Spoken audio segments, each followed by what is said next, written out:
Hey team, so today's topic I wanted to go over how do I know if I'm anaerobic or aerobic. So if you're training and you're wondering if you're running too fast or if you're running too slow, the quickest way to know if you're anaerobic is if you are running at extremely aggressive efforts. Okay, again, anaerobic means without oxygen, aerobic means with oxygen. So when you're running aerobically, you can run for a long period of time, easily several minutes to several hours running at aerobic pace.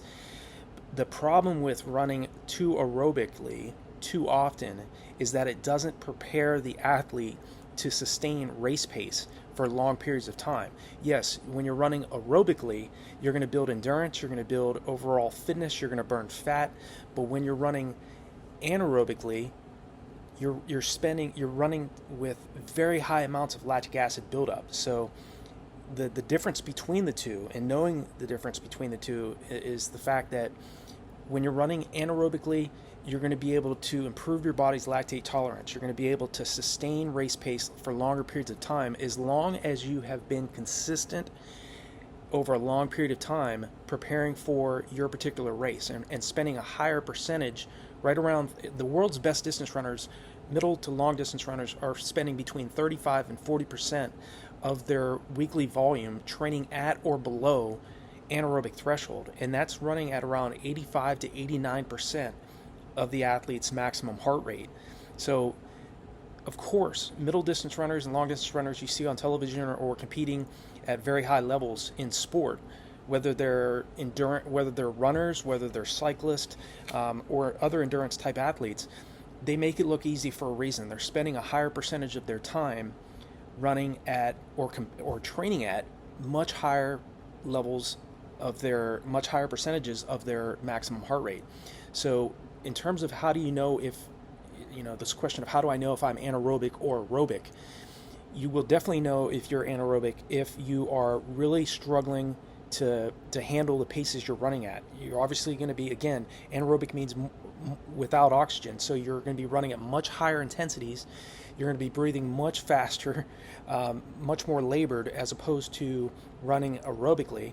And when you're running at very high anaerobic efforts, again, you're building up more lactic acid buildup. And the hydrogen ion component of lactic acid is what shuts down muscle functioning temporarily when we're running at very high anaerobic efforts.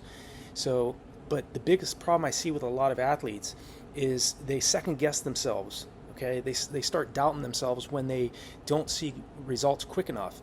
And I always preach this. It takes anywhere from 3 to 4 weeks to adapt to any stress load you're placing on the body.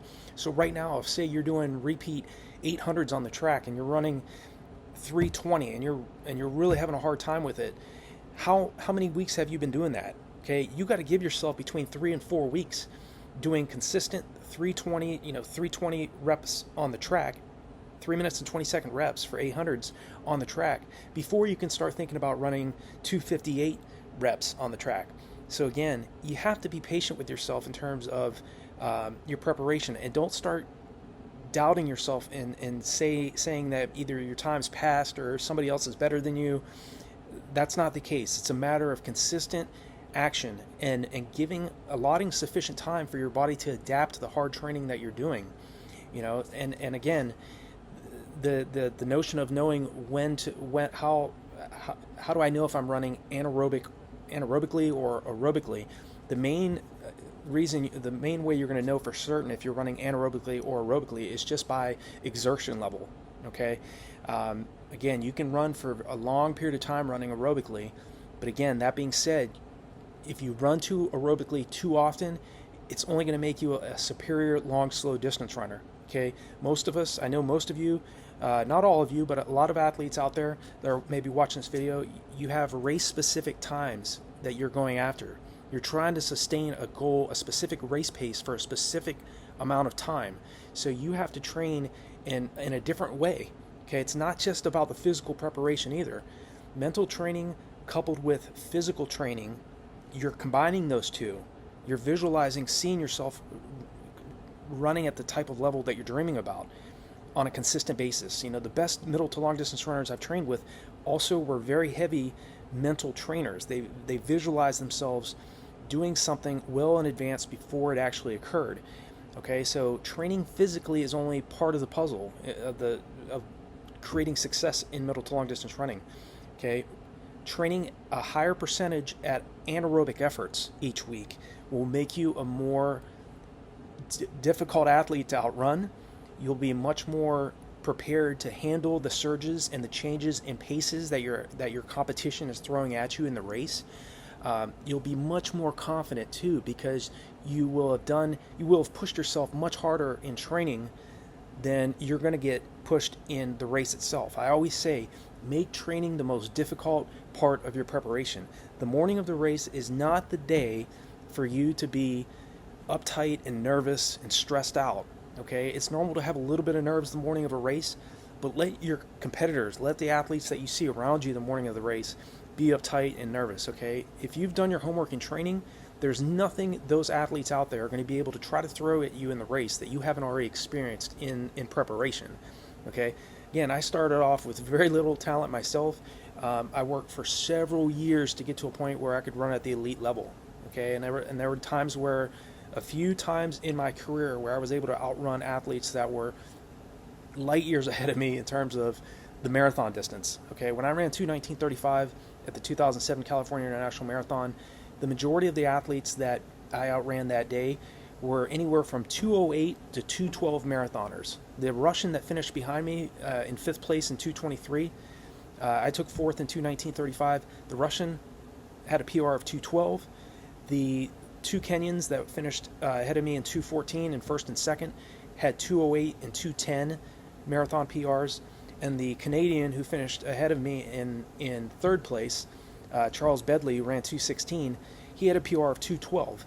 So you have to know that when you are preparing for your races, get beyond just running aerobically, and know that there is an importance to run aerobically so that you ensure that you recover from the hard workouts you're doing. But if you're going to make major jumps in your racing, major jumps in your training, factor in a higher percentage of anaerobic work in your weekly training. Okay, and when you're doing faster workouts, that means that recovery is key. So you may need 2 days of recovery. Some athletes might need up to 3 days of recovery after a hard workout. For example, when I would do my longer, faster, varied pace long runs, I always talk about doing faster long runs in my videos and on RunDreamAchieve.com. It's how I have the training plan set up. Any of you who have already purchased a training plan or a running course, or who will, if you're interested in a running course or a training plan based on my philosophy, you're going to see long runs that are varied in intensities. You're going to see long runs where you're running at 3K to 5K race pace for a certain segment of the long run. You're running at 10K race pace. You're jogging at certain sections of the long run. And then you're running at goal marathon pace, or 20 seconds slower than goal marathon pace, or whatever race pace you're going after, whatever race distance.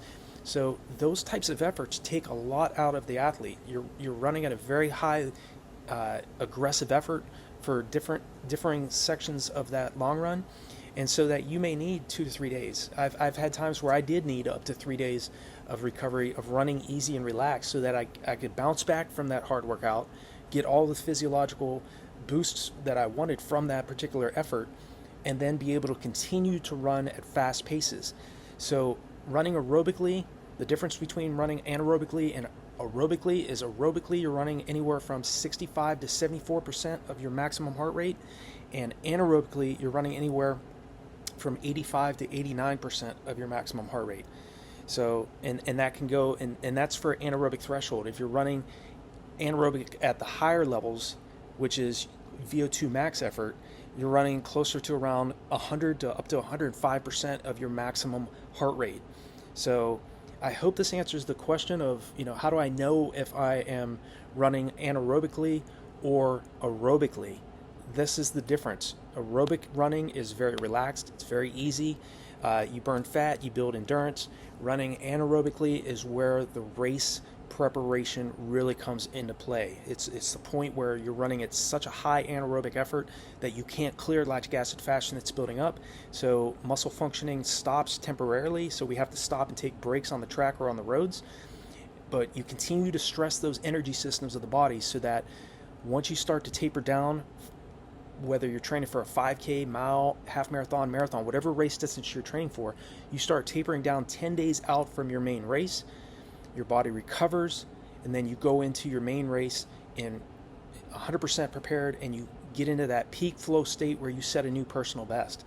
So I hope this video is helpful for you. Feel free to leave me a comment below if you have any questions, or if you have another topic you want me to make a video about in the coming weeks and months and years. And definitely check out the resources below all my videos. I have training plans, running courses, monthly coaching, other fitness related products and services on RunDreamAchieve.com available to you all. I hope they're helpful for you. Most importantly, giving back to the sport, helping you all get a new personal best. To train smarter rather than harder is my mission now that I'm more of a retired athlete.